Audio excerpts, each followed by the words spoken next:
I'm Amber Wilson, 32, and I never thought my father would tell me to disappear from his life. Growing up, we were inseparable: fishing trips, homework help, proud smiles at my graduation. Yet last year, Dad looked me in the eyes and said, "Don't show up again," all because I wouldn't give him more money for a guaranteed investment. Despite everything, I kept helping my parents financially. Then their loan collapsed, revealing truths that shattered our family forever. Before I share my story, let me know where you're watching from in the comments. Don't forget to like and subscribe if you've ever felt the sting of family ties snapping under financial pressure. Portland, Oregon painted the backdrop of my childhood, a place where the rain seemed to nurture not just the lush greenery, but our family bonds too. Our modest two-story house in the Selwood neighborhood wasn't luxurious, but it was undeniably home. My father, David Wilson, worked as a construction manager for a mid-sized company, his calloused hands always smelling faintly of sawdust and coffee. My mother, Meredith, taught third grade at the local elementary school, returning home each afternoon with colorful paper scraps stuck to her sweaters and stories of her students' antics. Financial stability wasn't something I thought about as a child. Bills were paid, groceries appeared in our fridge, and though we didn't have the newest gadgets or fanciest clothes, we never felt deprived. What I valued most were our annual trips to Cannon Beach. Dad would rent a small cabin for a week each summer, and we'd spend days combing for sand dollars, building elaborate castles, and watching the sunset at Haystack Rock. Those trips were sacred. Dad's work phone stayed off, Mom left her lesson plans at home, and for 7 precious days, it was just the 3 of us against the world. "The ocean reminds us how small our problems really are," Dad would say, standing ankle-deep in the surf, his arm around my shoulders. "Remember that, Amber. No matter what happens in life, there's always something bigger than yourself." Those words would echo back to me years later, with bitter irony. My academic journey began with straight A's in high school, culminating in a scholarship to the University of Washington. The day the acceptance letter arrived, Dad hung it on the refrigerator like I was still in elementary school. "My daughter, the first Wilson to go to college," he announced to anyone who'd listen: neighbors, cashiers, even strangers at gas stations. His pride was palpable, and it fueled my determination to succeed. Seattle opened a new chapter in my life. The financial advisor program was rigorous, but I thrived on the challenge. Between classes, I worked part-time at a local bank, learning the practical side of the financial world that textbooks couldn't teach. Graduation day arrived faster than expected, my parents beaming in the audience as I received my diploma. "We didn't give you much, but you made the most of it," Mom whispered as she hugged me afterward, tears in her eyes. I wanted to tell her she'd given me everything I needed: stability, encouragement, love, but the words caught in my throat. The job market proved more challenging than classroom exams. 3 months of rejections tested my resolve until Westlake Financial Partners took a chance on a fresh graduate. The entry-level position paid modestly, but I approached each task with the same dedication I'd applied to my studies. Late nights, working weekends, volunteering for difficult projects. I did whatever it took to prove my worth. The strategy paid off. Within 3 years, I advanced to junior advisor, then senior advisor by my 28th birthday. Clients trusted my guidance, colleagues sought my input, and management recognized my potential. Financial security, something I'd taken for granted as a child, became my professional expertise and personal achievement. Meanwhile, subtle changes appeared during my visits home. The seasonal decorations Mom loved remained in storage. Dad's trusted truck looked increasingly battered. The refrigerator held store-brand basics instead of the specialty items Mom once splurged on. When I mentioned these observations, their responses came too quickly, too brightly. "We're just simplifying," Mom would say. "Less stuff, less stress," Dad would add. I might have believed them if not for the prescription bottles I noticed on Mom's nightstand during an overnight stay, medication for conditions she'd never mentioned. Or the collection notices I glimpsed beneath a magazine when looking for a pen. Or the repair tape holding their couch cushions together. The recession hit Oregon harder than Washington. Dad's construction company downsized, reducing his hours and eliminating the bonuses that had funded our beach trips. Mom's school district implemented a hiring freeze, halting the salary increases she'd counted on. They never directly asked for help. Their pride wouldn't allow it, but the need became increasingly obvious. My first attempt to assist came in the form of a check as a thank you for supporting my education. "We didn't put you through school to become your dependents," Dad said, returning the uncashed check during my next visit. I tried again with practical gifts, new kitchen appliances, prepaid utility bills, gift cards to their favorite restaurants, items they couldn't easily refuse without seeming ungrateful. Mom accepted these with tearful thanks, while Dad maintained a stoic silence that grew heavier with each gift. Finally, I set up automatic monthly transfers to their account, small enough to not wound Dad's pride, but sufficient to ease their most pressing concerns. Mom called to acknowledge the first deposit, her voice a mixture of gratitude and embarrassment. "Your father doesn't need to know exactly where this came from," she suggested. "I'll tell him it's from my tutoring." That was the first time Mom had ever asked me to lie to Dad, and it should have been a warning sign. Instead, I saw it as a practical solution and agreed. That small deception would grow into a pattern that ultimately contributed to our family's unraveling. As my career flourished, I met Ryan Thompson, a software engineer whose kindness and stability complemented my ambitious nature. After 3 years together, he proposed during a weekend trip to Vancouver. The ring was exactly what I would have chosen, a simple solitaire that sparkled without ostentation. We immediately called my parents to share the news. "That's wonderful, sweetie," Mom said, her enthusiasm seeming forced. "Good for you," Dad added after an awkward pause. "Ryan's a decent guy." Their lukewarm reaction stung, but I attributed it to bad timing or a poor connection. Later, I would understand it was something far more complicated. Thanksgiving arrived 2 months after our engagement. Ryan and I packed overnight bags and made the 3-hour drive from Seattle to Portland, planning to announce our wedding date and discuss initial plans. The familiar streets of my childhood neighborhood welcomed us, though I noticed more foreclosure signs than in previous visits. The family home looked shabbier than I remembered, gutters sagging, paint peeling around the windows, the front garden overtaken by weeds. Mom greeted us with her usual warmth, though the shadows beneath her eyes spoke of sleepless nights. Dad's hug felt perfunctory, his smile not quite reaching his eyes. The holiday table told its own story. Gone were Mom's traditional homemade dishes, replaced by store-bought alternatives. The good china remained in cabinets, everyday plates taking their place. Dad's usual pre-dinner whiskey had multiplied to 3 by the time we sat down to eat. "So," I said, trying to lighten the mood, "we're thinking about a June wedding, nothing too elaborate. Maybe 50 guests at that botanical garden in Seattle." Mom managed a genuine smile. "That sounds lovely, dear." Dad stabbed at his turkey. "Gardens are expensive. A courthouse works just as well." Ryan squeezed my hand under the table, a silent signal to tread carefully. "We've been saving," he offered. "And Amber's firm gives employees a wedding bonus." "Well, isn't that special?" Dad muttered, refilling his glass. Mom shot him a warning glance before turning to me. "How's work, Amber? Still enjoying the financial world?"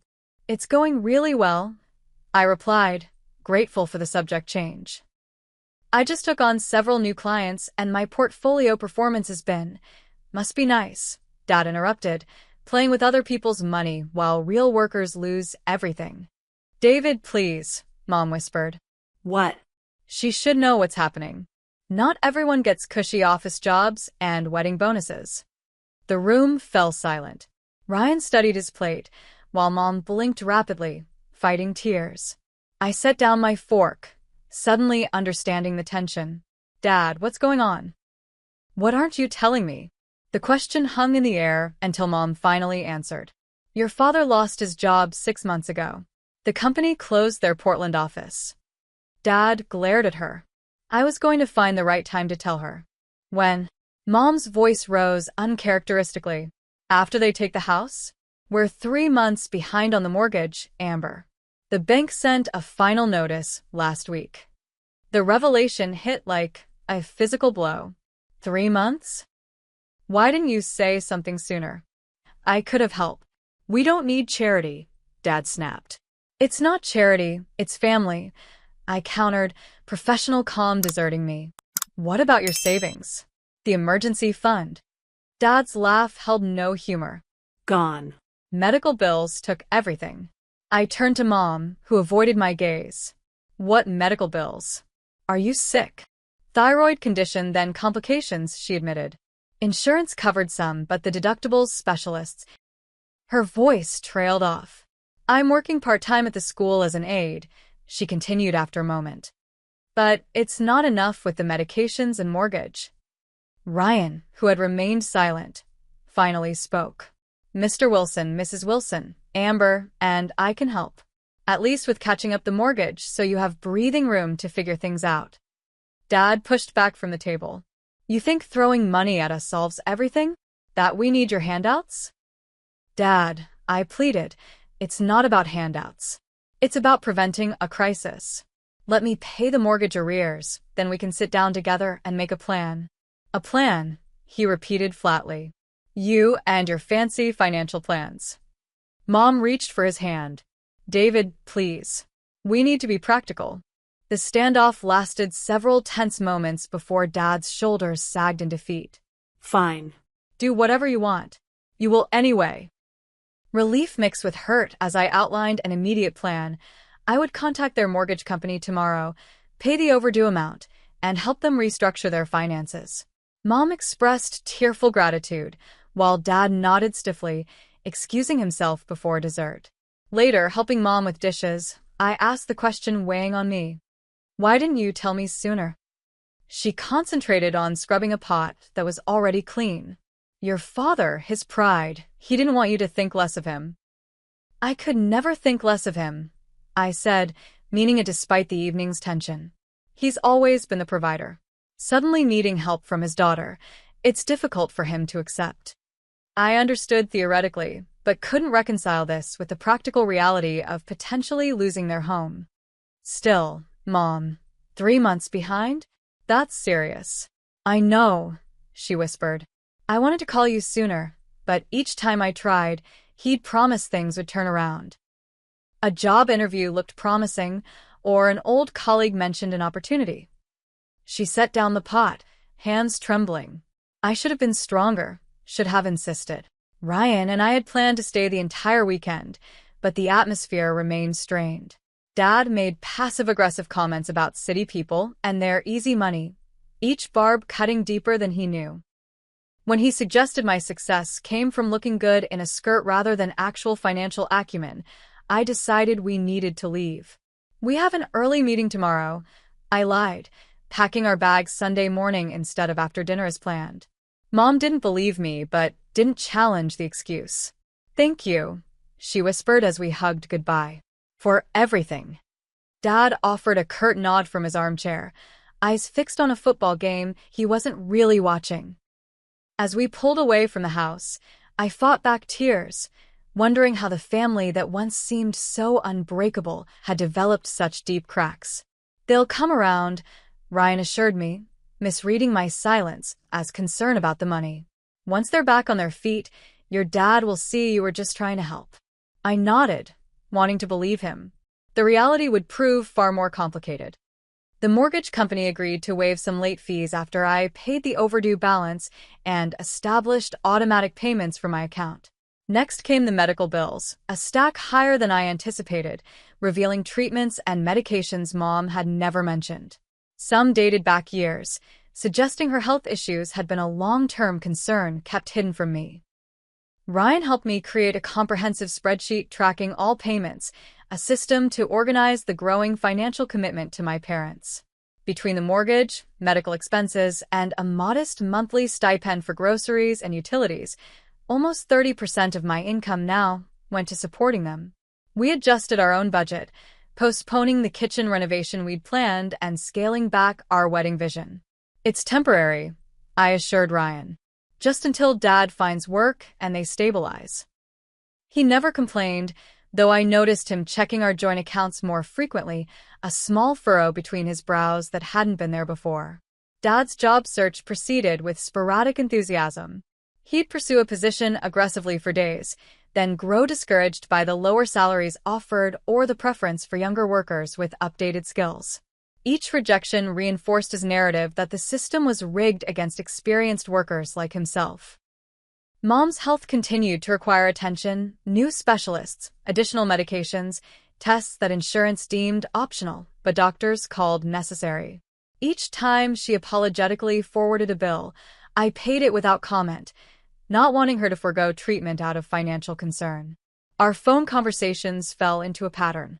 Mom would call with genuine interest in my life and work, then eventually mention an unexpected expense: car repairs, property taxes, appliance failures. Dad rarely came to the phone during these calls, though I could sometimes hear him in the background, suggesting items to add to the growing list of needs. 3 months after Thanksgiving, I flew down for a weekend visit, determined to address the situation more comprehensively. The house appeared in worse condition. The kitchen sink leaked, the heating system functioned intermittently, and basic maintenance had clearly been deferred for years. "Let me hire someone to fix these issues," I offered after discovering the shower in the guest bathroom didn't work. "We had someone look at it," Dad said dismissively. "Wants $3,000 to repair the plumbing throughout the house. Highway robbery." "Then let me find another plumber for a second opinion," I persisted. "We don't need strangers judging our home," he snapped, ending the discussion.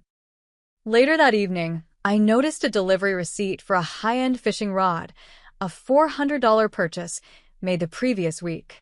Mom saw me looking at it and quickly tucked it into a drawer.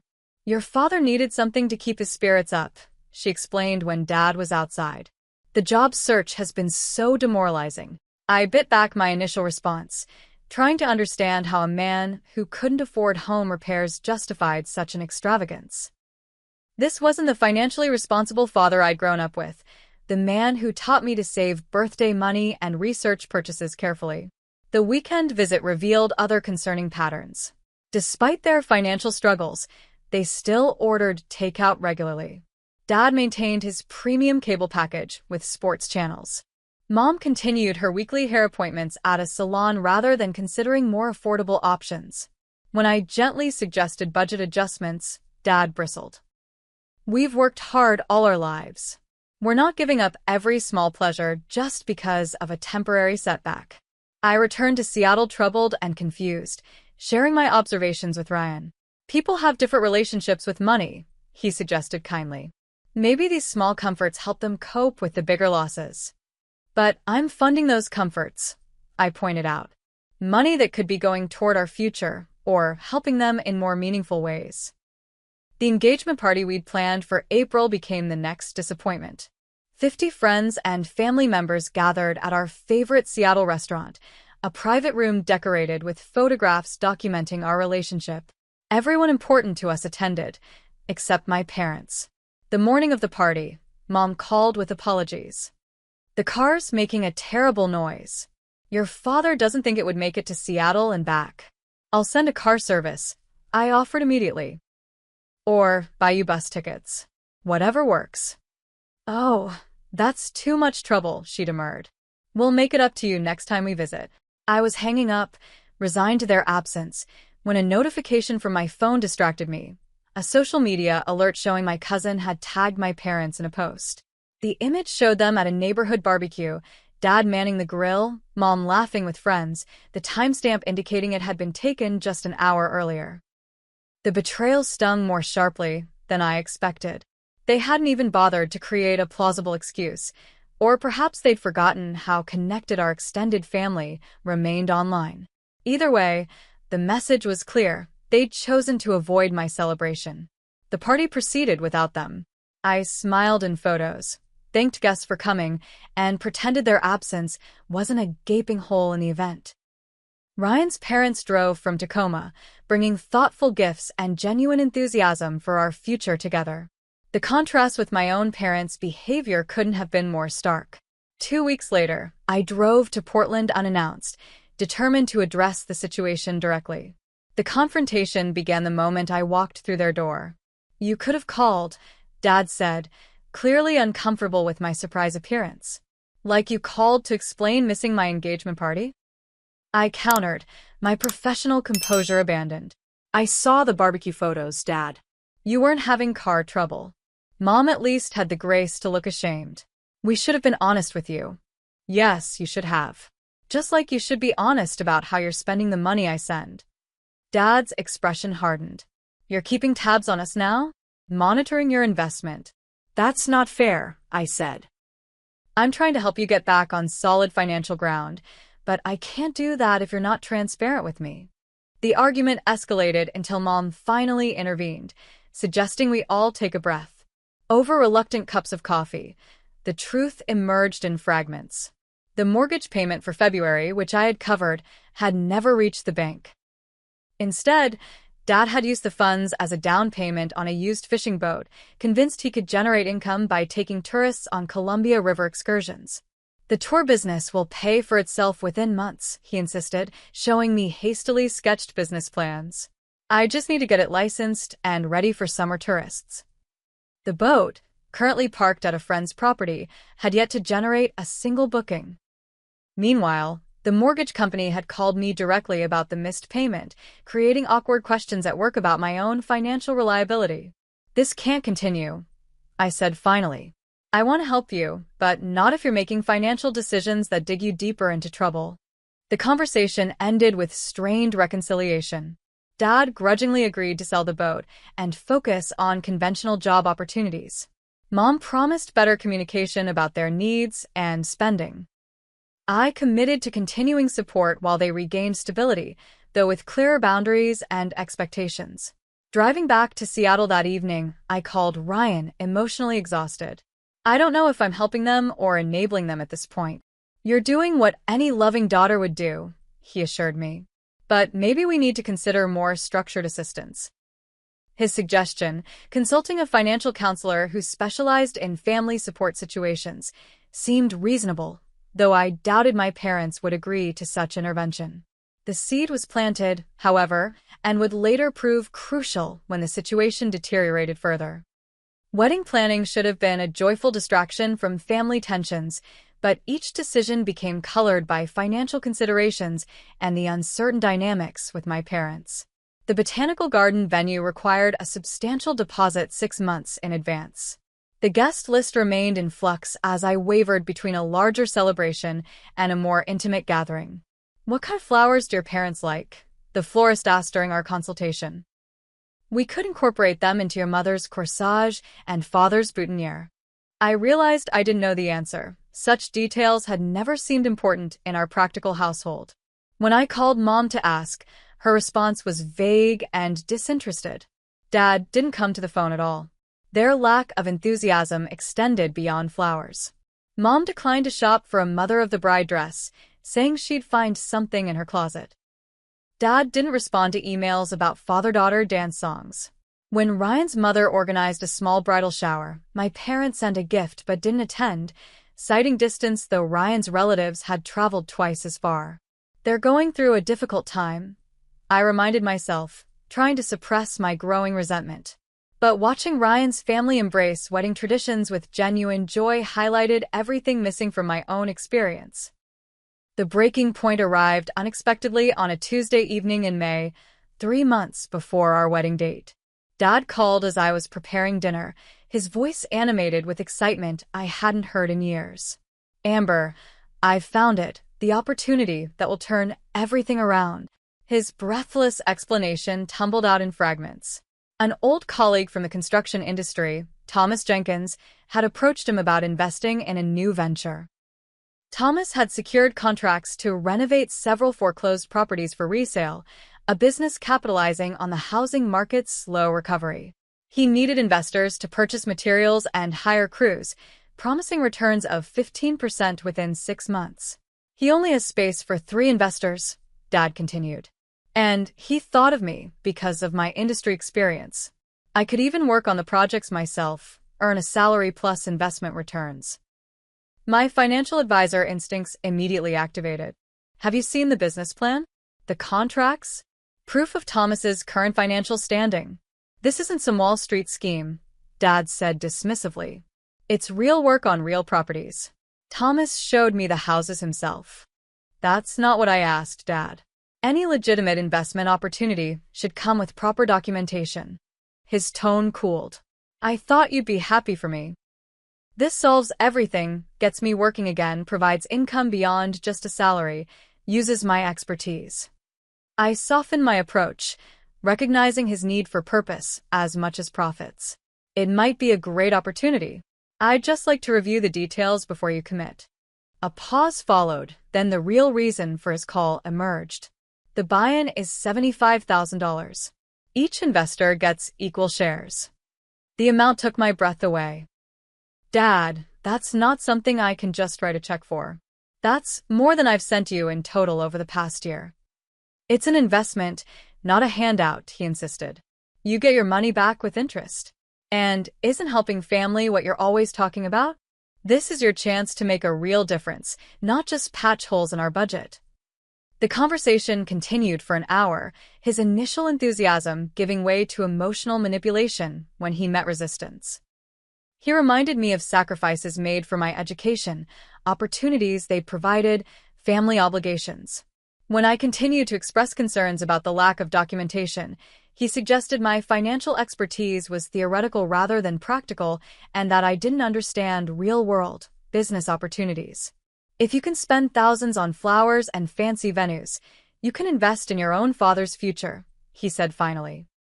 I promised to consider the request and consult with Ryan, though my professional judgment already recognized numerous red flags. The following day, I researched Thomas Jenkins thoroughly, discovering a history of failed business ventures and 2 bankruptcies within the past decade. His current construction license had lapsed, and court records showed outstanding judgments from suppliers and subcontractors. Despite this troubling background, I recognized that refusing outright would further damage my relationship with Dad. After discussing options with Ryan and my own financial advisor, I crafted a compromise, a formal loan agreement with reasonable interest and a structured repayment plan beginning 3 months after the initial investment. The document included provisions for financial oversight and regular progress reports. When I presented this alternative to Dad, his reaction revealed volumes about his expectations. You want me to sign a loan agreement? With my own daughter? His voice conveyed shock and betrayal. We're family, not business associates. Precisely because we're family, we need clear terms, I explained. This protects our relationship by removing ambiguity. He eventually agreed, though his signature on the document came with palpable resentment. The $75,000 transferred from my savings account represented years of careful financial planning, now redirected to an investment I doubted would succeed. Still, I hoped the structured agreement would provide accountability and perhaps even motivate Dad to approach the venture more professionally. For several weeks, communication improved slightly. Dad sent photographs of renovation progress and forwarded emails about material purchases. Mom expressed cautious optimism about his renewed energy and purpose. I allowed myself to hope that perhaps this investment, despite its risks, might indeed help restore my father's confidence and our family's equilibrium. Then came the wedding day disaster. The August morning dawned clear and perfect in Seattle. My bridesmaids arrived early at the hotel suite, champagne and breakfast in tow. The photographer captured candid moments as hair and makeup artists transformed us. Mom had arrived the previous evening, staying in a nearby room, her demeanor pleasant but subdued. Dad's driving up separately, she explained when I asked about his arrival time. He needed to check on something at the worksite first. By noon, with the ceremony scheduled for 3 o'clock, Dad still hadn't arrived or returned calls. Mom grew increasingly anxious, stepping out repeatedly to try reaching him. The celebration atmosphere dimmed as her worry infected the bridal party. Finally, my phone rang, Dad's number.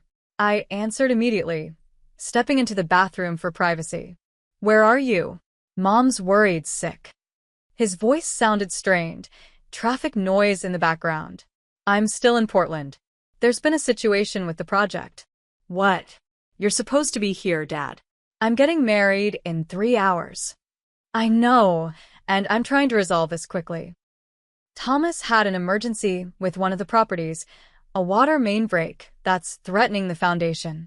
We need immediate repairs or we could lose the whole investment. My stomach sank. So, you're saying you might miss the ceremony? I'm saying I need your help. The contractor wants $15,000 to come out on a weekend and fix this before the city condemns the property. Thomas is out of town, the other investor isn't answering, and our business account won't clear the deposit until Monday.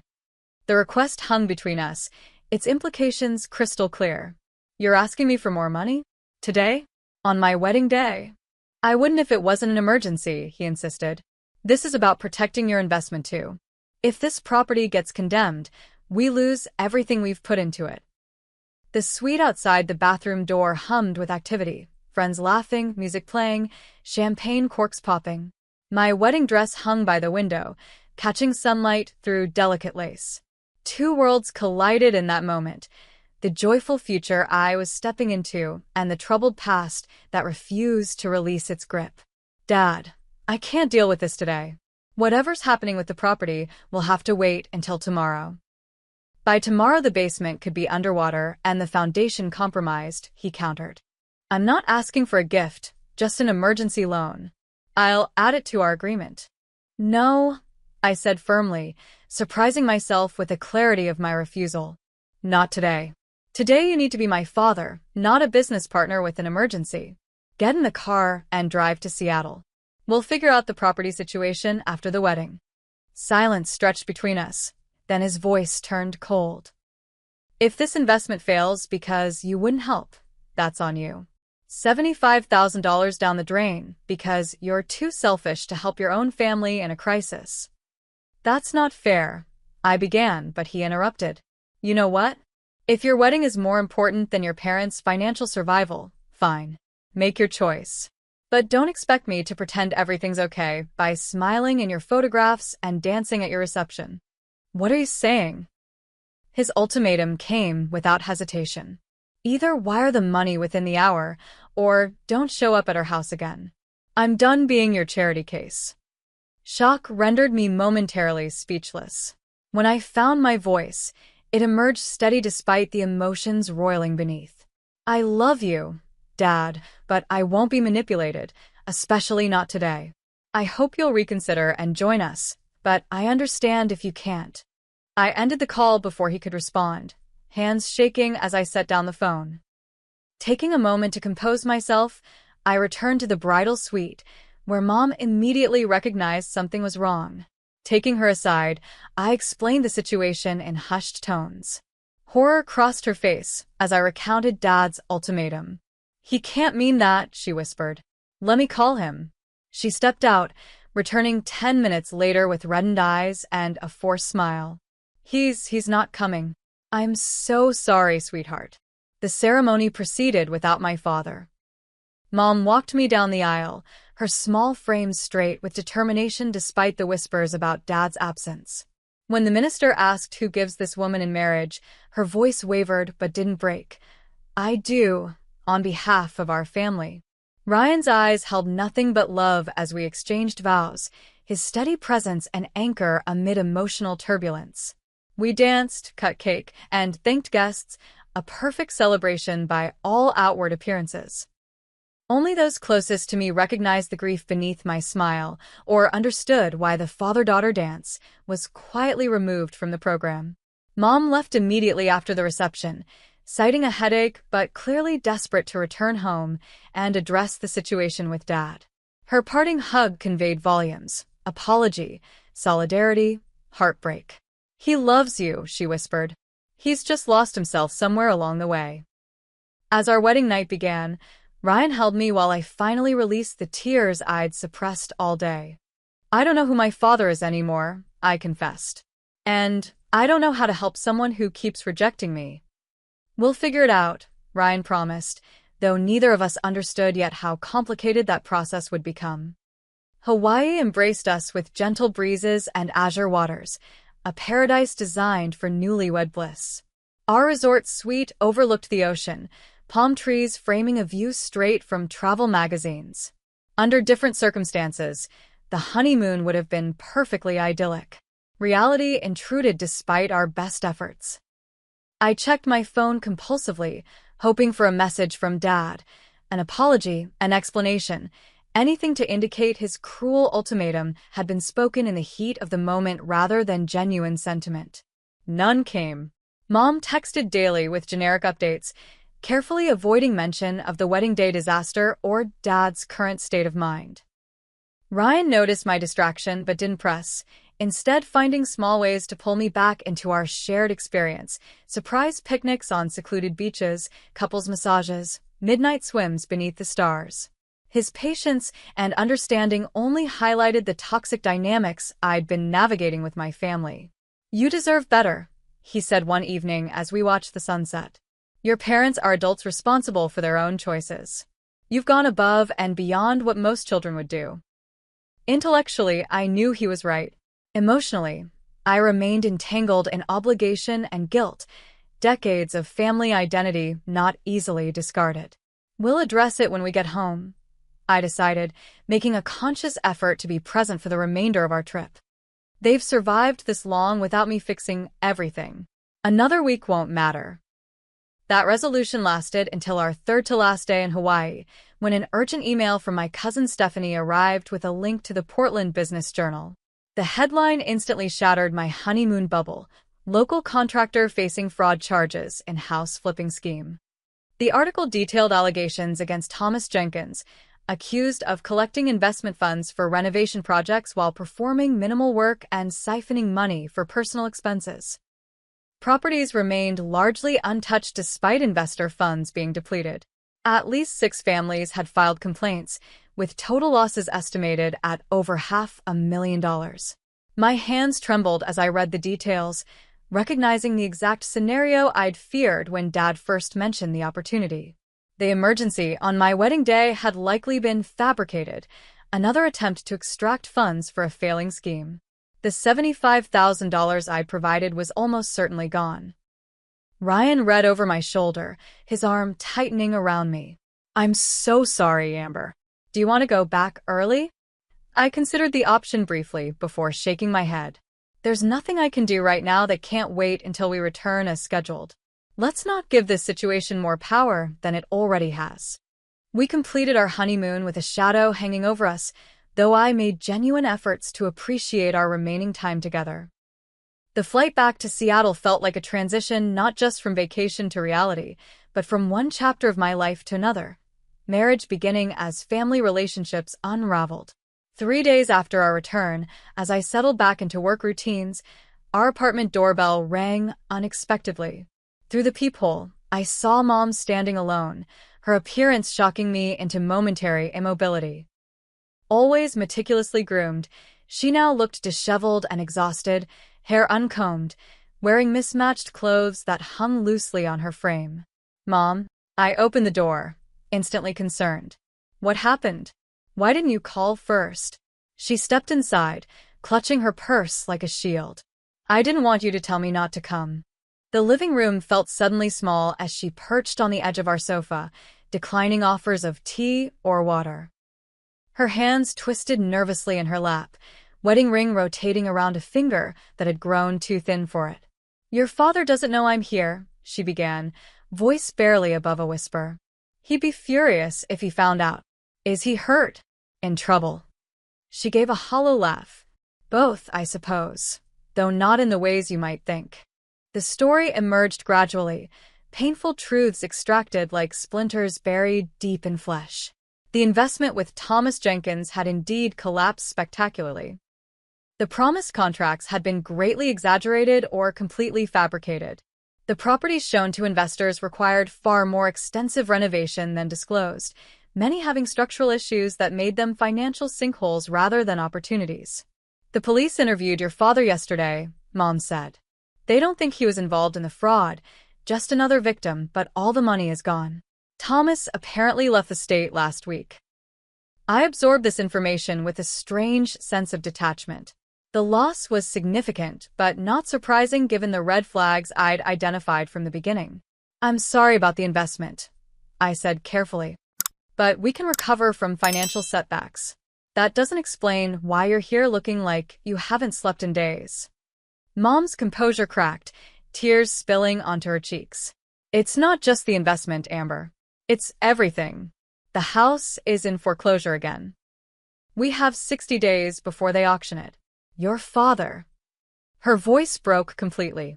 I moved beside her, offering tissues and waiting while she collected herself.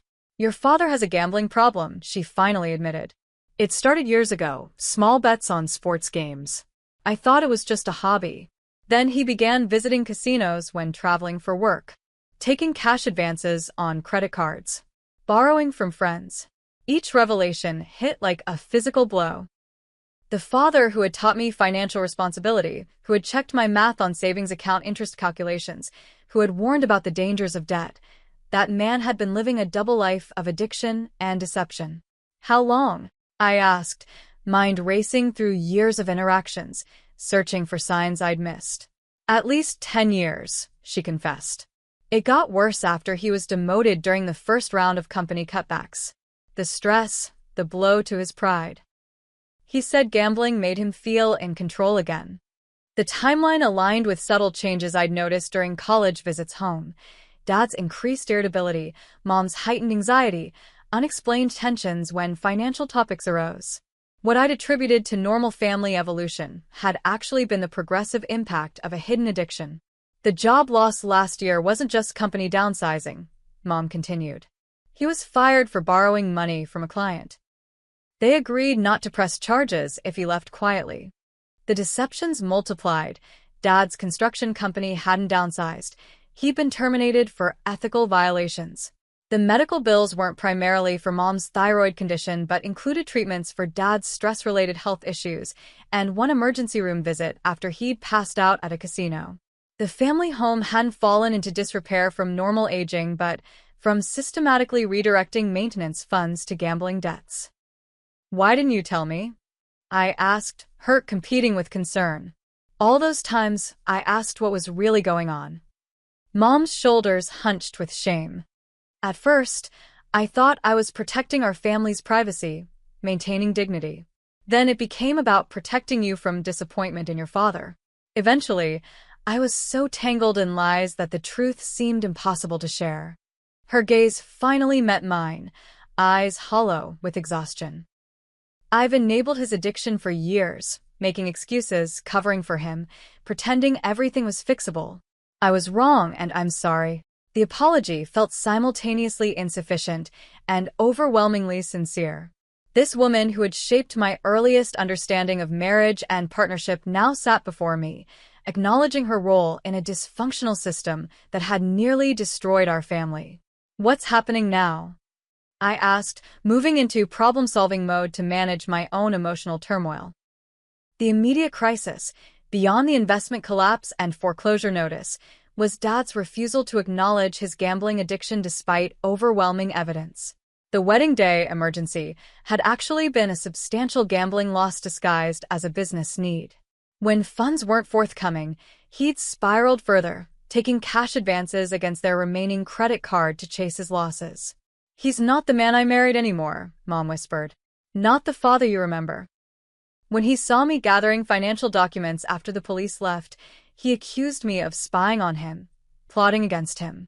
She'd left the house with little more than her purse, and the paperwork now spread across my coffee table. Bank statements showing consistent large cash withdrawals, credit card bills with cash advances and casino hotel charges, collection notices from personal loans I'd known nothing about. I don't know what to do, she admitted, but I can't keep pretending. Not anymore. Ryan arrived home midway through our conversation, quickly assessing the situation and providing quiet support.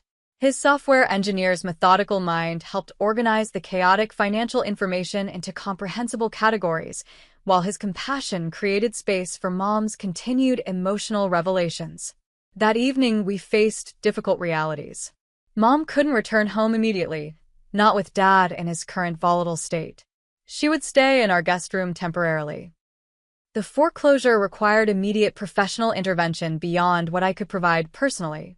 Most challenging, Dad's gambling addiction needed treatment he wasn't yet willing to accept. As I prepared the guest room, setting out fresh towels, and finding an extra phone charger. The magnitude of the situation settled over me. My wedding and honeymoon should have been the beginning of my own family story. Instead, they had become twisted up in the unraveling of my parents' lives. "I'm sorry," Mom said from the doorway, watching me tuck sheets into the corners of the bed. "This isn't what you need right now as newlyweds." The apology triggered unexpected anger, not at her presence, but at the years of secrecy that had culminated in this crisis. "What I needed was honesty, Mom.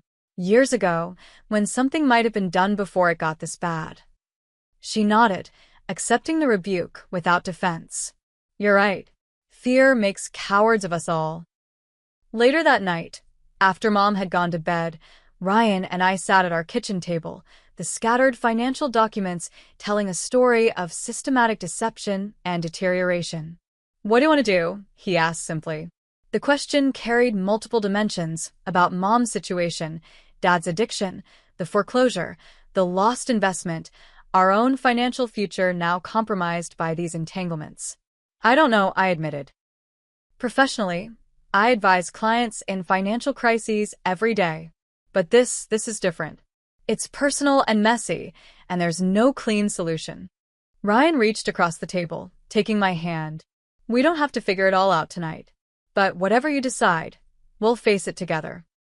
His steadiness anchored me as I navigated unfamiliar emotional terrain, betrayal by the father I'd idolized, concern for my enabling mother, anger at their collective deception, and uncertainty about appropriate boundaries going forward. "One thing I know," I said finally. "We can't keep this pattern going. Whatever help we offer has to be different from what I've been doing. It hasn't worked, and it might have actually made things worse." That night marked the beginning of a new approach, one that would ultimately require professional intervention, painful confrontations, and redefined family relationships. The path forward remained unclear, but the commitment to change was firmly established. Taking emergency leave from work wasn't ideal 3 weeks after returning from my honeymoon, but my supervisor proved unexpectedly understanding when I explained the situation. "Family addiction issues affect more people than you might think," she said, approving my request. "Take the time you need to set up proper supports." The next 72 hours unfolded in a blur of appointments and phone calls. I consulted with the Employee Assistance Program's financial counselor, who recommended a forensic accountant specializing in gambling-related family crises. The accountant connected us with a lawyer experienced in foreclosure intervention.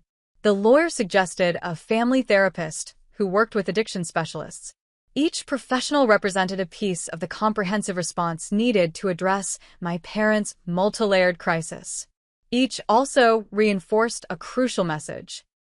Recovery required my father's willing participation, not just financial bailouts or legal maneuvers. Mom stayed with us during this preparation phase, alternating between helpful determination and paralyzing guilt. Some moments found her energetically organizing documents and making calls. Others saw her staring vacantly out windows, lost in recriminations about enabling Dad's addiction for so long.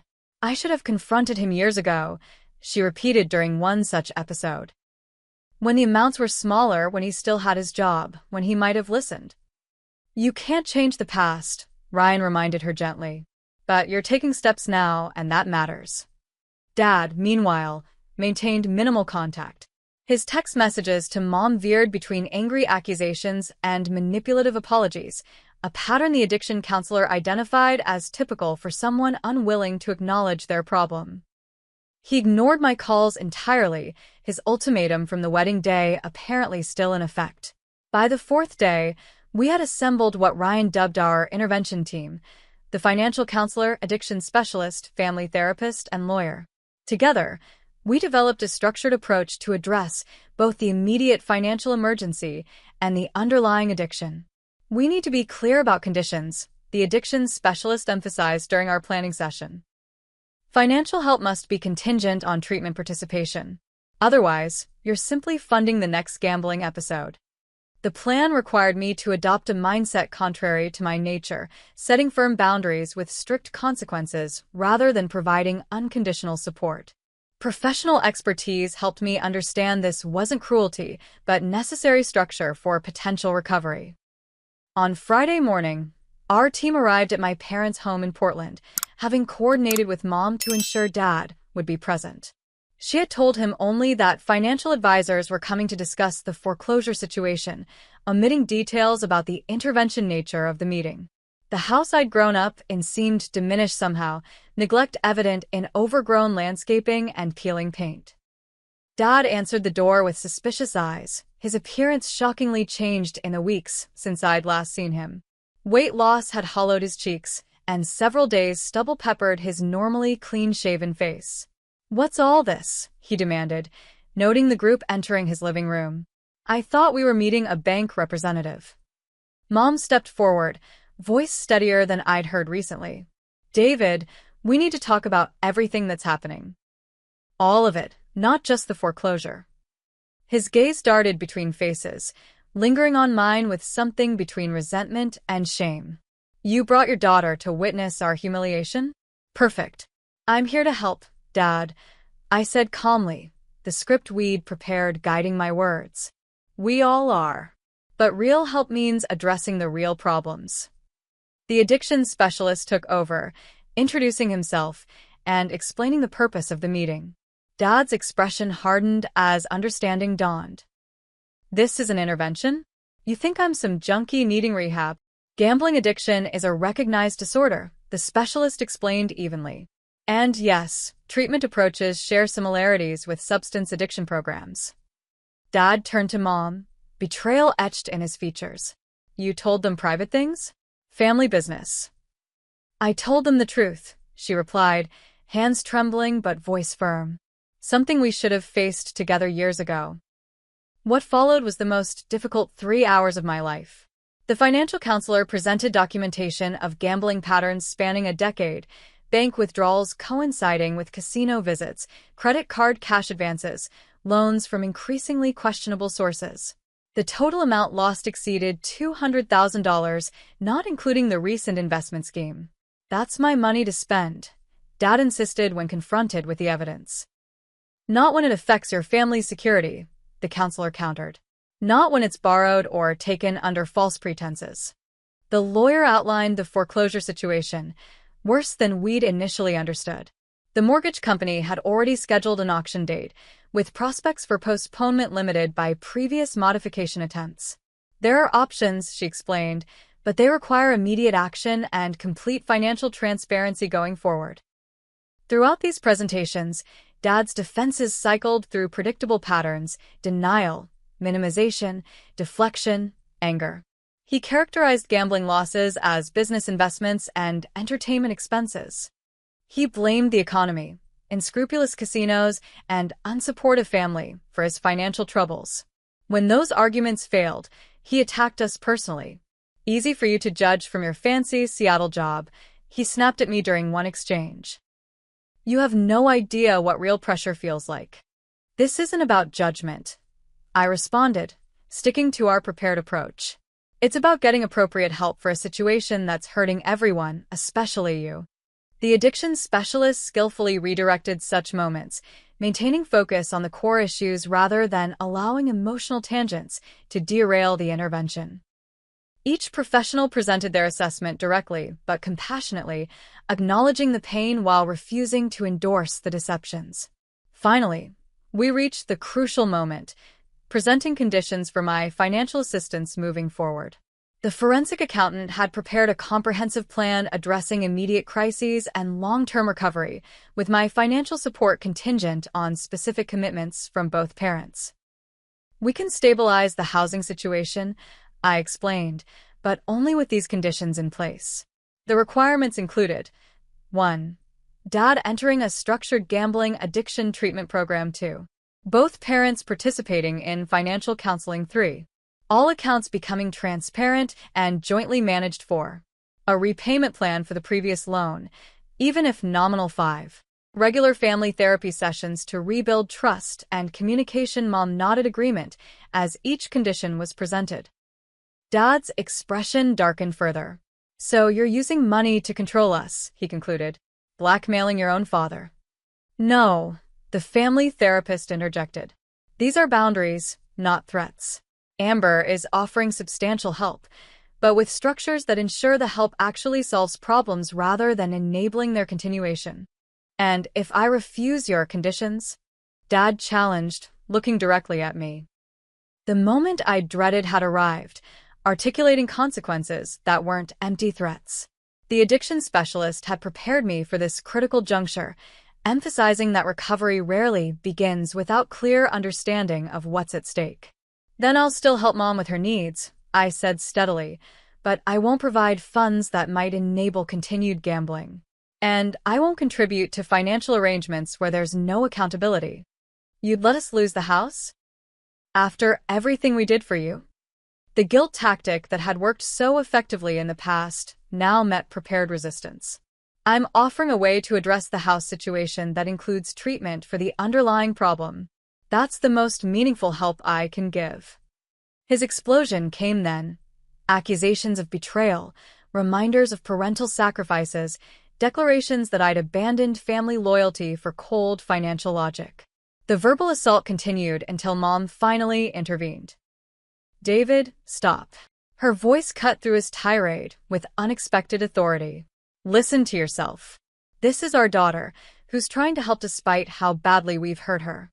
I've spent years making excuses for your behavior, covering your tracks, pretending everything was normal. I can't do it anymore. Dad stared at her as though seeing a stranger. You're choosing her side? Against your husband? There aren't sides, she responded. There's just reality versus denial. I'm choosing reality, and I hope you will too. The standoff lingered, tension filling the room as Dad visibly struggled with this united front against his denial. Finally, he stood, expression closed. I need some air, he announced, moving toward the door. The addiction specialist had warned us this might happen. The person confronted often walks out rather than immediately accepting help. Let him go, he advised quietly. He needs time to process. This is just the beginning of a long process. Dad paused at the doorway, turning back with a cold stare directed at me. I didn't raise you to be this heartless. The words stung despite my preparation for emotional manipulation. I love you, Dad. That's why I'm here instead of walking away. He left without responding, the front door closing with deliberate control rather than angry slamming, somehow more final than any dramatic exit could have been. In the silence that followed, Mom's shoulders slumped as tension drained into exhaustion. What happens now? She asked the room at large. The addiction specialist outlined next steps, maintaining consistency in our approach, pursuing treatment options for when Dad became ready, implementing financial protections regardless of his participation. The lawyer discussed immediate measures to delay foreclosure proceedings while more permanent solutions were explored. And what about you? I asked Mom privately as the professionals gathered their materials. Will you stay here tonight? She glanced around the house, decades of memories competing with recent revelations. No. I think I'll go to my sister's for a while. Some distance might help us both think more clearly. As our intervention team departed, I remained behind to help Mom pack essentials. The quiet efficiency of our movements contrasted sharply with the emotional intensity of the preceding hours. In her bedroom, she paused before a photograph on her dresser, my parents on their 25th anniversary, smiling at a celebration I'd organized, happiness that now seemed to belong to different people. I still love him, she said softly. The man in this picture. The father who taught you to ride a bike and checked your homework. I don't know if that man still exists somewhere inside the person he's become. I had no answer for this fundamental uncertainty. Instead, I helped her finish packing, drove her to my aunt's house, and finally returned to Seattle, emotionally exhausted but oddly resolved. The confrontation had been painful but necessary, removing illusions that had allowed the situation to deteriorate for years. Ryan waited at home, concern evident as he embraced me. How bad was it? About as difficult as we expected, I admitted. Dad walked out, Mom staying with her sister, and nothing's really resolved. But it started, he pointed out. The truth is finally acknowledged, even if your dad isn't ready to accept it yet. That night, Lying awake beside my sleeping husband, I processed the day's events. The father who had once seemed infallible now appeared deeply flawed and human. The childhood home that represented security now faced uncertain fate. The family identity I'd carried throughout my life had fundamentally shifted. Yet alongside these painful recognitions came unexpected clarity. For years, I'd tried to fix my parents' problems with money and avoidance, approaches that had ultimately enabled deeper dysfunction. Today's intervention, though traumatic, had finally aligned our actions with reality rather than comfortable fictions. Recovery would not be linear or guaranteed. Dad might never accept treatment or acknowledge his addiction. The family home might ultimately be lost despite our efforts. Relationships might remain strained indefinitely. These possibilities required acceptance rather than denial. As dawn brightened the window, I made peace with this uncertainty. Some outcomes remained beyond my control, but I had finally stopped participating in destructive patterns. That boundary represented its own form of love, more mature and ultimately more helpful than the enabling assistance I'd offered before. 3 months passed with little communication from Dad. The addiction specialist assured us this wasn't unusual, describing a processing period when the person confronted needed to experience consequences before becoming receptive to help. Mom called regularly from my aunt's house, reporting occasional text exchanges with Dad, but no substantive conversations about treatment or reconciliation. Meanwhile, professional interventions proceeded on multiple fronts. The lawyer negotiated a temporary stay on foreclosure proceedings, contingent on a structured payment plan I guaranteed. The financial counselor worked with Mom to understand their complete financial situation, uncovering additional debts, but also identifying assets that could help stabilize their position. The therapist provided weekly sessions for Mom, who gradually shifted from self-recrimination to more balanced understanding of codependency dynamics. I returned to work, explaining the situation to my supervisor in professional terms that nonetheless conveyed the personal impact. Her continued support proved invaluable as I balanced career responsibilities with family crisis management. Ryan demonstrated similar understanding, taking over household tasks during my frequent Portland trips and providing emotional sanctuary when the situation overwhelmed me. Despite these supports, the emotional toll manifested physically: tension headaches, disrupted sleep, concentration difficulties during client meetings. The family therapist recommended I pursue individual counseling, advice I initially resisted but ultimately accepted when performance issues emerged at work. You can't effectively help others if you're depleted yourself, my therapist observed during our first session. Even financial advisors need emotional balance sheets. This perspective helped me recognize patterns of my own: perfectionism, excessive responsibility-taking, identity tied to problem-solving. These traits had served me professionally but became liabilities when applied to family addiction dynamics. Gradually, I developed healthier boundaries and expectations, learning that supporting recovery didn't mean controlling outcomes. The first breakthrough with Dad came unexpectedly in December, nearly 4 months after the intervention. My phone displayed an unfamiliar number with a Portland area code. "Is this Amber Wilson?" a woman's voice asked when I answered.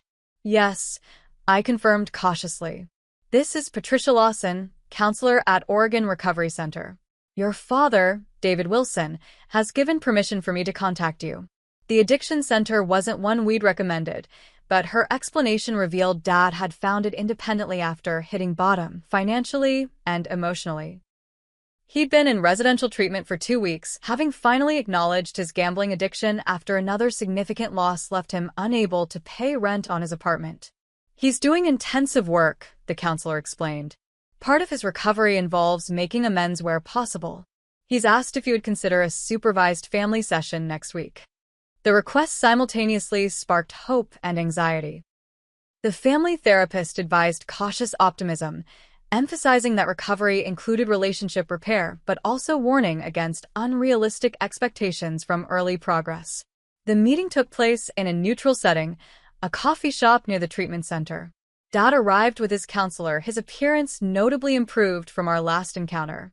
Proper nutrition and regular sleep had restored some physical health, though emotional healing remained visibly in progress.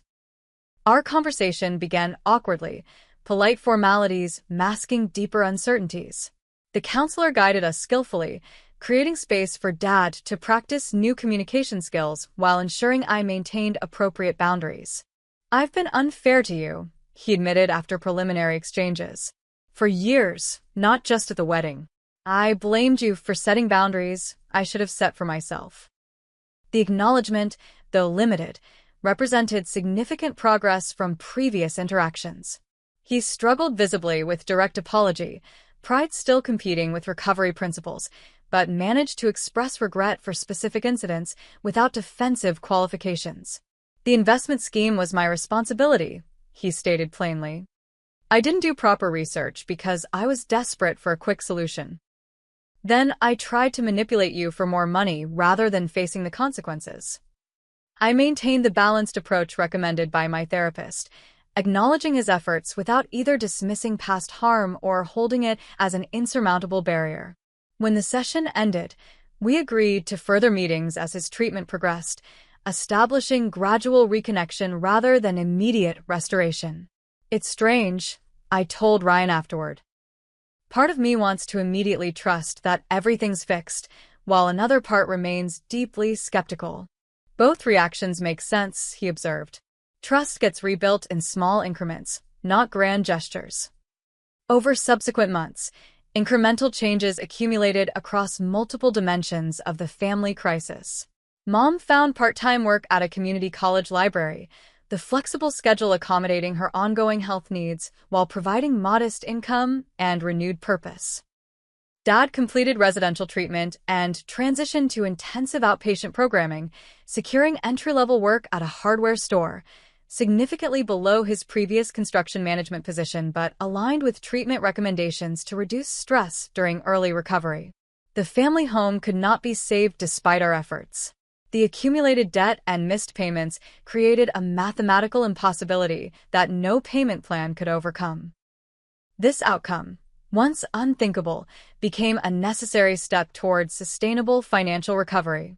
The lawyer negotiated a dignity-preserving exit, voluntary surrender rather than formal eviction, with sufficient time to properly relocate. Mom found an affordable one-bedroom apartment near my aunt's neighborhood, furnished with essential items from the family home and supplemented by practical housewarming gifts from extended family. Dad initially moved to transitional housing associated with his treatment program, eventually securing a studio apartment within his limited budget. The formal loan agreement for the $75,000 investment remained in place, though, with adjusted expectations. Dad committed to symbolic monthly payments of $50, an amount that acknowledged the debt without creating unrealistic financial pressure during early recovery. The addiction specialist endorsed this approach, noting that financial accountability represented an important recovery principle even when full repayment wasn't immediately possible. Family therapy sessions continued, sometimes separately with each parent, other times in various combinations as relationships gradually reconfigured. These structured conversations created space for addressing long-buried issues: Mom's resentment about years of financial deception, Dad's shame about addiction progression, my anger about wedding day manipulation, their collective grief about losing the family home. "Recovery isn't just about stopping the addictive behavior," the family therapist explained. "It's about healing the relationship patterns that developed around it." This healing proceeded unevenly, with progress and setbacks characterizing each relationship. Mom and I developed new closeness based on honesty rather than protective filtering. Dad's relationship with me improved in some areas while remaining strained in others, particularly financial discussions. My parents' marriage entered ambiguous territory, neither fully reconciled nor completely severed, as they navigated separate living arrangements while maintaining regular contact. Throughout this period, Ryan demonstrated exceptional patience and support, never complaining about family crisis intrusions into our newlywed life. His perspective often provided valuable balance when emotions clouded my judgment. "They're making better choices now," he observed after a particularly difficult therapy session where old resentments resurfaced. "Not perfect choices, but better ones. That's significant progress." One year after the intervention, we gathered at a restaurant to celebrate Mom's birthday, a simple dinner representing complicated achievement. Dad arrived punctually, bringing a modest bouquet purchased with his own honestly earned money. Mom accepted the flowers with genuine appreciation rather than the anxious people-pleasing that had characterized previous interactions. I watched their exchange with cautious optimism, recognizing healthier dynamics beneath the surface awkwardness. During dessert, Dad discreetly showed me his 9-month sobriety chip, pride evident in this tangible symbol of recovery commitment. The milestone wasn't without context. He'd experienced one relapse at 3 months, a setback that had strengthened rather than derailed his treatment engagement. "One day at a time," he said, echoing the recovery program's central philosophy. "Some days are harder than others, but they're all worth the effort." My professional accomplishments continued alongside these family developments. The focus and resilience developed through personal challenges translated to career strengths, resulting in promotion to senior portfolio manager with expanded client responsibilities. Ryan's software engineering career similarly advanced, our combined financial security gradually rebuilding after the significant investment loss. The dinner concluded with unexpected news. My pregnancy, revealed after considerable discussion about timing amid ongoing family recovery. The announcement generated genuine celebration, momentarily transcending complicated histories with shared anticipation of new beginnings. "I want to be a grandfather my grandchild can respect," Dad said quietly as we parted, vulnerability replacing the defensive posturing that had dominated previous years. "You're on that path," I assured him, acknowledging progress without ignoring continuing challenges. The journey of the past year had fundamentally changed my understanding of family dynamics, addiction impacts, and the complexities of genuine help versus enabling assistance. Lessons emerged that would shape my approach to both personal relationships and professional advising. Addiction distorts relationships in concentric circles, affecting not just the addicted person but everyone connected to them. The gambling had not been Dad's private struggle, but a family disease requiring family recovery. Financial support without accountability often enables rather than helps, regardless of good intentions. Money provided without appropriate structure had perpetuated rather than solved problems. Professional intervention brings expertise family members cannot provide themselves. The specialized knowledge of addiction counselors, financial experts, and therapists had proven essential to addressing multilayered crises. Recovery involves grieving what was lost while building what remains possible. The family home, previous relationship patterns, and idealized images had all required release before healing could progress. Forgiveness doesn't require forgetting or pretending harm didn't occur.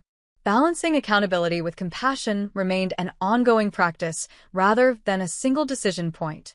Healing follows its own timeline rather than convenient schedules. The nonlinear, sometimes frustrating pace of recovery had taught patience and persistence. Boundaries express love when they support health rather than enabling dysfunction. Setting limits had ultimately proven more caring than unlimited financial rescue attempts. As I prepared for parenthood, these insights informed my hopes for creating healthier family patterns in the next generation. The child growing within me would inherit complex family history, but also the wisdom gained through confronting rather than avoiding difficult truths. The story hadn't ended with perfect resolution. Dad's recovery remained relatively new, Mom's independence continued developing, financial consequences lingered in various forms. Yet alongside these continuing challenges, genuine healing had begun, offering hope that wasn't based on denial, but on facing reality with appropriate supports. "What was your biggest lesson from this past year?" Ryan asked as we drove home from the birthday dinner. I considered the question carefully, wanting to capture the essential truth among many realizations.